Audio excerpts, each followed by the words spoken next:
நிறைய பேர் பார்த்திங்கன்னா தக்காளி சாதத்தில் பட்டை லவங்கம் எல்லாம் சேர்த்து பிரியாணி ஸ்டைலே செய்வாங்க. ஆனால் இன்றைக்கி நம்ம வந்துட்டு தக்காளி சாதத்தை வெறும் தக்காளியை வச்சு எப்படி செய்யுதுன்னு பார்க்கலாமா? ஃபஸ்ட்டு குக்கர் எடுத்து வச்சுட்டு ஒரு 6 டீஸ்பூன் பார்த்திங்கன்னா எண்ணெய் ஊற்றுங்க. அது கூட கடுகு சோம்பு நல்லா பொரிஞ்சு வந்ததுமே வெங்காயம் வந்து ஒரு 2 வெங்காயம் எடுத்துக்கோங்க. நல்லா இந்த மாதிரி நீட்டை வாக்கில் அறுத்துட்டு நல்லா வதக்கிக்கோங்க.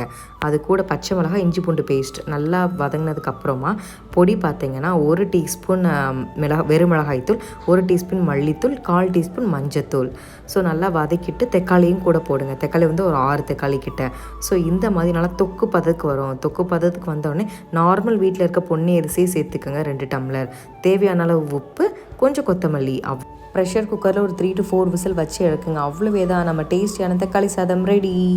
கண்டிப்பாக ட்ரை பண்ணி பார்த்துட்டு கமெண்ட் செக்ஷனில் கமெண்ட் பண்ணுங்கள். அதே மாதிரி சப்ஸ்கிரைப் பண்ணாமல் பார்த்துட்டு இருந்தாலும் சப்ஸ்கிரைப் பண்ணுங்கள்.